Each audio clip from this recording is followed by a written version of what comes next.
Welcome back guys. आज हम class 11 biology के चैप्टर 2 का पार्ट 6 पढ़ेंगे। ठीक है, तो पढ़ते हैं, शुरू करते हैं। अभी देखो अपने को क्या है ना, ये किंगडम प्लांटे, किंगडम एनिमेलिया का थोड़ा थोड़ा टॉपिक पढ़ना है। टॉपिक क्या मतलब, इसका एक आइडिया लेना है कि इसके अंदर हमें पढ़ना क्या है एक्चुअल में। अब आपको पता है चैप्टर 3 जो है वो किंगडम प्लांटे पे पूरा डेडिकेटेड है। चैप्टर 4 जो है वो किंगडम एनिमेलिया पे पूरा डेडिकेटेड है। तो यहाँ पे हमें सिर्फ इंट्रोडक्शन इसका देखना है। क्लियर? चलो, तो किंगडम प्लांटे से शुरू करते हैं। Kingdom Plantae include all eukaryotic chlorophyll containing organism commonly called plants. तो किंगडम प्लांटे के अंदर क्या आते हैं? सारे, all eukaryotic chlorophyll containing organism आते हैं, जिनको प्लांट्स बोलते हैं। यूकैरियोटिक तो होते ही हैं प्लांट्स, और साथ में क्या होते हैं, इनमें क्लोरोफिल भी प्रेजेंट होता है। A few members are partially heterotrophic, कुछ हेट्रोट्रॉफिक भी होते हैं, जैसे कि इंसेक्टिवोरस प्लांट्स, और पैरासिटिक फॉर्म में भी ये रहते हैं। ठीक है ना, इसको देखते हैं। Bladderwort and Venus flytrap are example of insectivorous plants. ये क्या करते हैं ना, इंसेक्ट्स को खाते हैं। आपने देखा भी होगा इसका video. And कस्कटा is a parasite. कस्कटा एक पैरासाइट होता है। ये पैरासिटिक मतलब ये बेल की तरह होता है, इसे अमर बेल भी बोलते हैं। ठीक है, तो ये पैरासाइट होता है।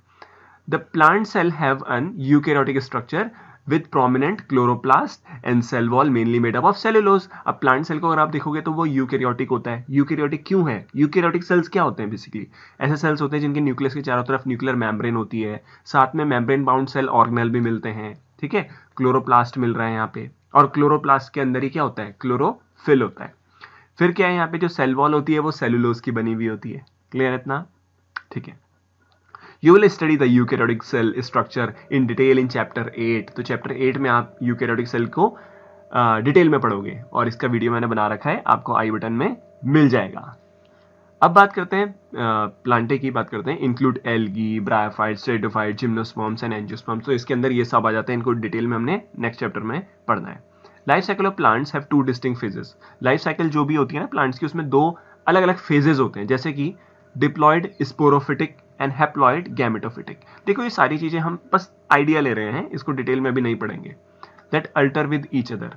ठीक है, तो यहाँ पे दो स्टेज है, डिप्लॉयड सेप्रोफिटिक और हैप्लॉयड गैमेटोफिटिक। तो ध्यान आपको बस इतना रखना है, सेप्रोफिटिक जो है वो डिप्लॉयड होती है, और गैमेटोफिटिक जो होती है वो हैप्लॉयड होती है। The length of the haploid and diploid phases and whether these phases are free living or depend on other uh, vary among different groups in plants। अब ये दोनों जो phases होते हैं ना, ये अलग अलग होते हैं अलग अलग plants में। ठीक है ना? This phenomena is called alteration of generation। You will study further detail of this kingdom in chapter 3 में इसको हम पढ़ेंगे। ठीक है, चलो आगे बढ़ते हैं। अच्छा, मैं एक चीज कह रहा था, अगर देखो ये चैप्टर तो खत्म हो गया ना, अब अगर आप चाहते हैं कि इसके यार एमसीक्यू क्वेश्चंस भी होने चाहिए, प्रीवियस जो नीट में आए हुए क्वेश्चन है उसका एक रिवीजन होना चाहिए, तो प्लीज मुझे कमेंट करिए, तो उससे मुझे पता चलेगा कि हाँ मुझे इस पे वीडियो बनानी चाहिए। मतलब मैं सोच ही रहा हूँ कि क्लास 11 के जैसे कोई चैप्टर खत्म हो गया, ठीक है, अब उसके जो भी पिछली बार मतलब अभी तक जो भी नीट में उस चैप्टर से क्वेश्चन आए होंगे ना, उसका एक पीडीएफ बना के सॉल्यूशन कर लेंगे, तो उससे एक मेरे हिसाब से तो बेनिफिट ही मिलेगा। अगर आप चाहते हैं ऐसा वीडियो तो प्लीज़ मुझे कमेंट करिए। ठीक है, and as usual please like करिए, शेयर करिए, और कमेंट भी करिए अगर आपको वीडियो पसंद आता है तो। अब बात करते हैं किंगडम एनिमेलिया की। This kingdom is characterize by heterotrophic eukaryotic organism. Heterotrophic होते हैं हम लोग, ठीक है, और यूकैरियोटिक तो होते ही हैं, और मल्टीसेलुलर भी रहते हैं, that are multicellular and lack cell their cell lack cell wall. Cell wall नहीं होती है एनिमल्स में। दे डायरेक्टली और indirectly depend on plant for food. सही बात है, जो हर्बीवोर्स होते हैं वो तो डायरेक्टली प्लांट पे डिपेंड होते हैं, बट जो कार्निवोर्स होते हैं वो इनडायरेक्टली प्लांट पे डिपेंड रहते हैं। तो हम किसी ना किसी तरीके से प्लांट में डिपेंड है। They digest their food in an internal cavity. अब देखो हम जो अपना खाना डाइजेस्ट करते हैं वो इंटरनल कैविटी में करते हैं, मतलब हमारी बॉडी के अंदर डाइजेस्टिव सिस्टम बना हुआ है। And stored food reserved as glycogen और फैट। देखो हमने खाना खाया, ठीक है, उससे ग्लूकोज मिला अपने को। अब जो ग्लूकोज होता है ना, ग्लूकोज की जो स्टोरेज फॉर्म होती है एनिमल में, वो किस फॉर्म में स्टोर होता है? ग्लाइकोजन की फॉर्म में, और फिर ग्लाइकोजन फैट में स्टोर हो जाता है हमारी बॉडी में। ठीक है, तो देखो अगर आप प्लांट की बात करेंगे तो प्लांट में क्या होता है, जो ग्लूकोज होता है वो स्टार्च की फॉर्म में स्टोर होता है, बट एनिमल में जो ग्लूकोज है वो ग्लाइकोजन की फॉर्म में स्टोर होता है।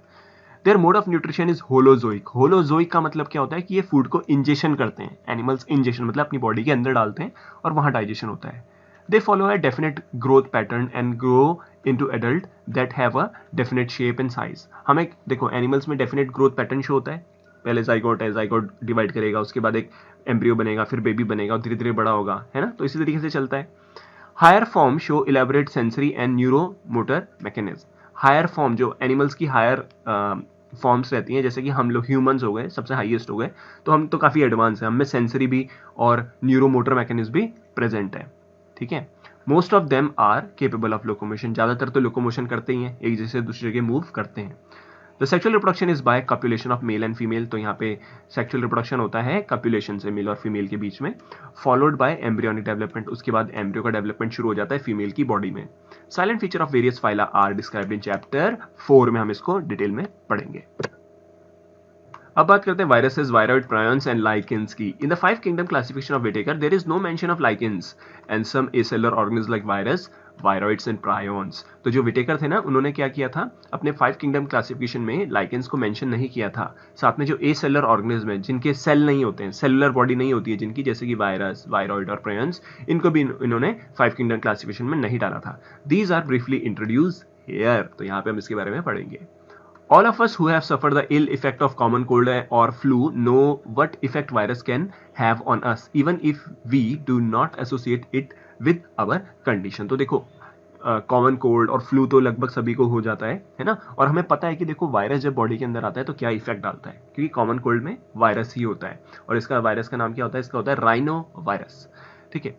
Viruses did not find a place in classification since they are not considered truly living.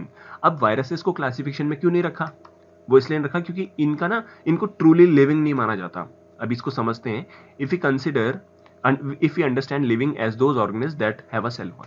अगर हम एक क्राइटेरिया ले रहे हैं, हम मान रहे हैं कि जो भी लिविंग ऑर्गेनिज्म है उसमें सेल तो होगा ही होगा, तो उसमें वायरस नहीं लिया जाएगा, क्योंकि वायरस में सेल नहीं होता है. ठीक है. Viruses are non cellular organism that are characterized by having an inert crystalline structure outside the living cell. तो इसमें क्या होता है, सेलुलर ऑर्गेनाइजेशन नहीं होती है वायरस में, वायरस में सेल नहीं होता है, इसमें क्रिस्टलाइन स्ट्रक्चर होता है. अभी हम उसके बारे में यहाँ पे देखेंगे.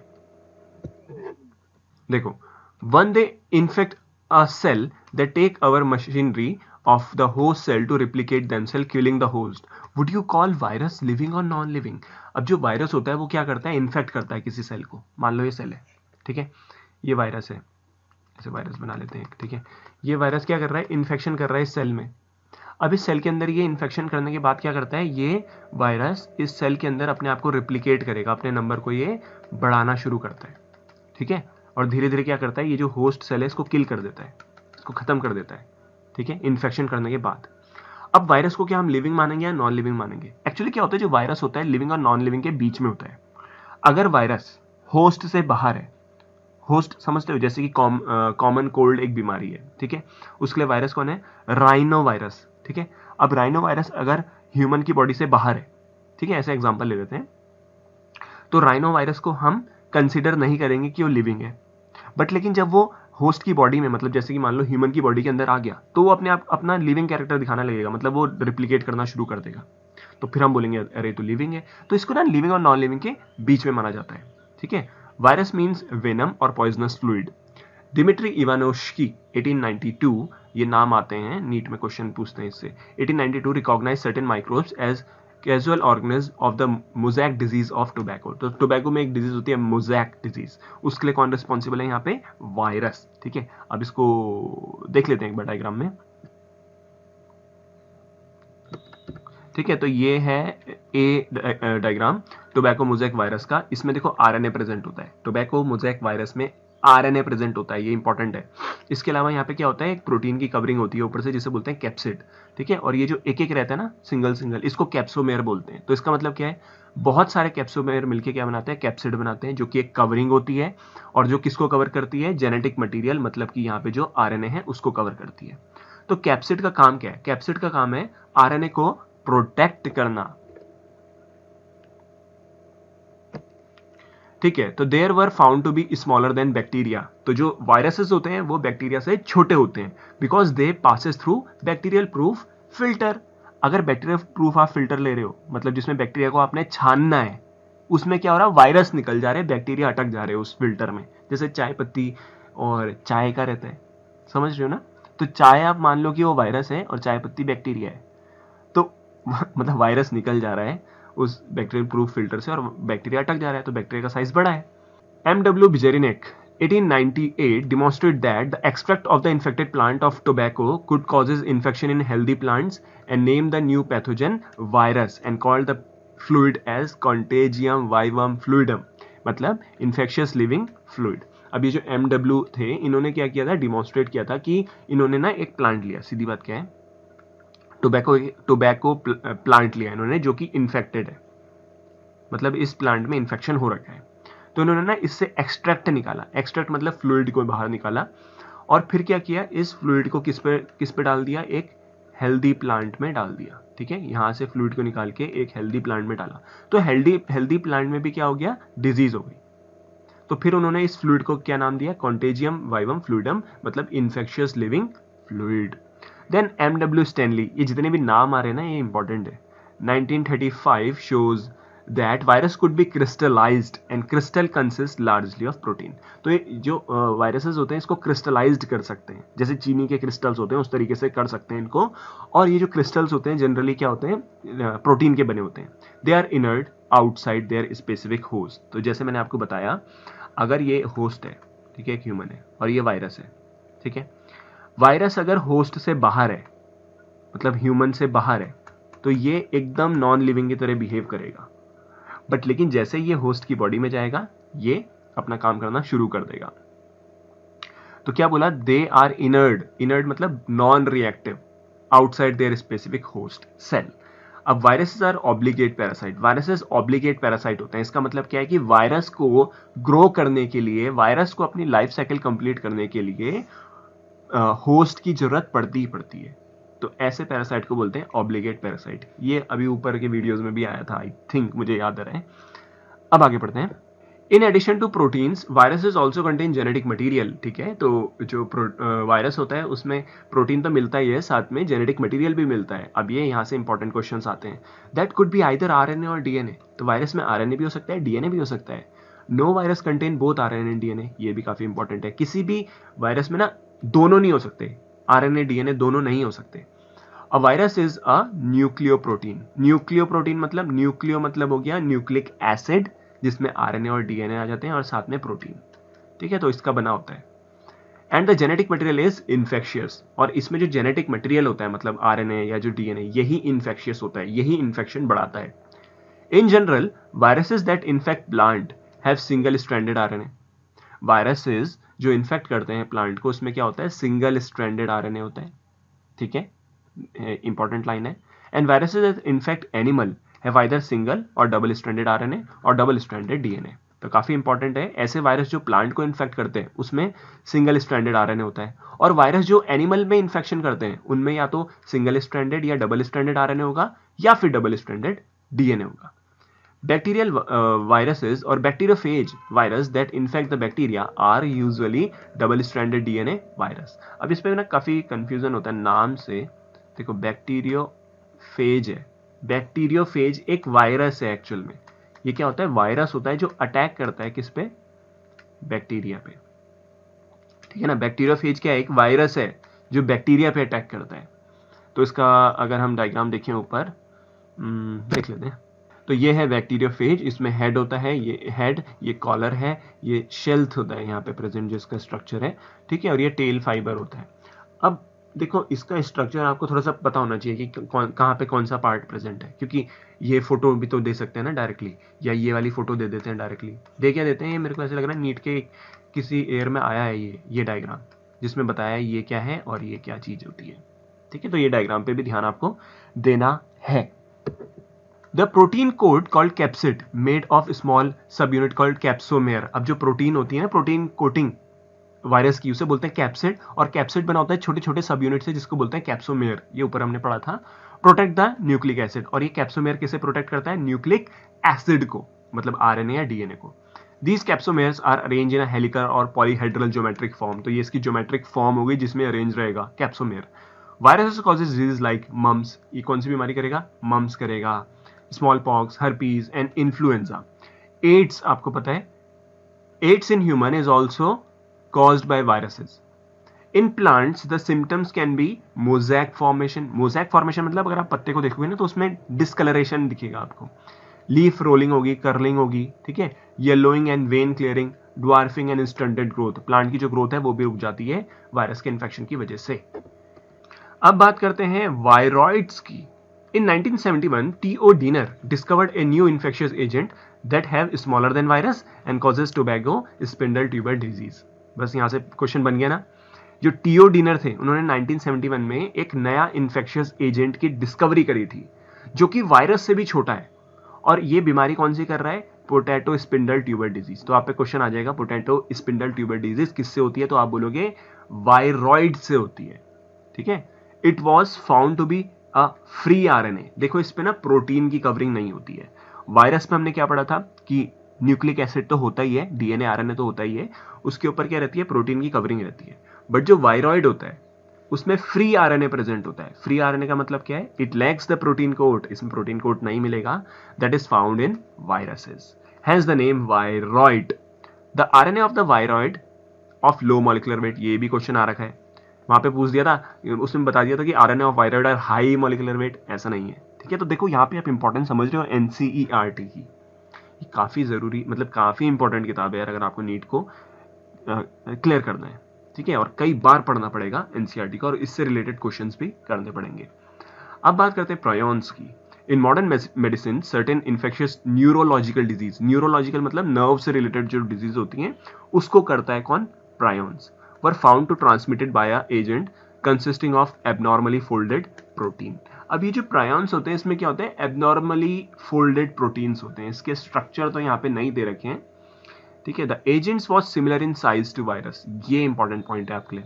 प्रायोन्स का जो साइज होता है वो सिमिलर होता है वायरस की तरह. These agents were called prions. The most notable disease caused by prions are bovine spongiform encephalopathy BSC. ये एक बीमारी है. ठीक है. जो किससे होती है? प्रायोन से होती है. कॉमनली इसको बोला जाता है mad cow disease in kettles. ठीक है. And it's analogous variant. Analogous variant का मतलब है कि ये वाली जो बीमारी है, कौन सी? ये BSE जो बीमारी है, ये तो किस में होती है? काउ में होती है. ठीक है. कैटल्स में होती है. बट इसी की तरह सिमिलर बीमारी ह्यूमंस में भी होती है जिसको बोलते हैं CR जैकब डिजीज. ठीक है. अब बात करते हैं लाइकेंस की. Lichens are symbiotic association. Symbiotic association का मतलब क्या होता है? Mutually useful association. ये भी हमने ऊपर पढ़ा है. इसमें क्या होता है कि जैसे दो ऑर्गेनिज्म है, एक ये कोई भी एक ऐसे ऑर्गेनिज्म है, एक ही ऑर्गेनिज्म है, अगर ये साथ रह रहे हैं तो इस साथ रहने में इसको इससे फायदा है और इसको इससे फायदा है, तो इसको बोलते हैं सिम्बायोटिक एसोसिएशन. तो इस यहाँ पे कौन सा है? लाइकेंस के बारे में दे रखा है जो कि बिटवीन एल्गी एंड फंगल होता है. तो एक क्या होगा? एल्गी होगा और एक फंगी होगा. जब ये साथ रहेंगे तो इसको बोलेंगे lichens. The algal component is known as phycobiont and fungal component as mycobiont. जो एल्गी है उसको बोलते हैं फाइकोबायोंट और जो फंगल कंपोनेंट है उसको बोलते हैं माइकोबायोंट. ये क्वेश्चन आया है. What are autotrophic and which are autotrophic and heterotrophic? तो autotrophic कौन होता है इसमें? Phycobiont. Means algae is autotrophic, photosynthetic. और heterotrophic कौन होता है? Fungi, respectively. Algae prepare food for fungi. ठीक है. अब आपको ये ध्यान रखना है कि यहाँ पे ये लाइकेंस जो है ये सिम्बायोटिक म्यूचुअली यूजफुल एसोसिएशन कैसे है? सिम्बायोटिक एसोसिएशन कैसे है? हमने क्या पढ़ा था? साथ रहने में दोनों को फायदा है. तो कैसे होगा? एल्गी क्या करता है? फूड बनाता है फंगी के लिए. ठीक है. और फंगी क्या करता है? फंगी रहने की जगह देता है और मिनरल्स को एब्जॉर्ब करता है और वाटर को एब्जॉर्ब करता है. किसके लिए? एल्गी के लिए. तो एल्गी खाना बना के दे रहा है फंगी को और फंगी एब्जॉर्ब कर रहा है वाटर एंड न्यूट्रिएंट्स को. किसके लिए? एल्गी के लिए. तो दोनों एक दूसरे के लिए मदद कर रहे हैं. So close is there association that if one saw a lichen in nature, one would never imagine that they have two different organisms within it. अगर lichens को आप देखोगे ना तो आपको पता नहीं चलेगा कि इसके अंदर दो different organisms रह रहे हैं. ठीक है. lichens are very good pollution indicator. Question आता है. lichens जो होते हैं good pollution indicator होते हैं, मतलब कि they do not grow in polluted area. ये polluted area में grow नहीं करते हैं. ठीक है. जहां pollution हो जाएगा ये वहां से गायब हो जाएंगे. तो फाइनली हमने ये चैप्टर खत्म कर दिया है. चैप्टर 2. अगर आप आपको कैसा लगा प्लीज़ मुझे कमेंट करिए। अगर कुछ कमी लगती है तो प्लीज़ उसे भी कमेंट करिए, ठीक है। वो काफ़ी ज़रूरी होगा मेरे लिए, उसको देख के फिर मैं इम्प्रूव करने की कोशिश करूँगा। और अगर आपको अच्छा लगता है तो प्लीज़ कमेंट करिए, और एक सबसे इम्पॉर्टेंट बात यार, लाइक भी करिए और शेयर भी करिए, ठीक है। क्योंकि अभी भी अगर आप देखोगे व्यूज़ जो हैं, ये जो हमने चैप्टर 2 पढ़ा था इसमें जो व्यूज़ हैं वो कितने हैं, 500 मैक्सिमम। पहले पहले उसमें पहले वीडियो में, जो इसका चैप्टर का पहला वीडियो, उसमें 500 ही है। बाकी सब में कम कम कम, धीरे धीरे धीरे धीरे कम है। और मुझे लग रहा है इसमें शायद और कम ना आ जाए बट लेकिन कोई नहीं, वीडियोस तो आती रहेंगी, ठीक है। बस आपका सपोर्ट मुझे चाहिए। चलो बाय बाय।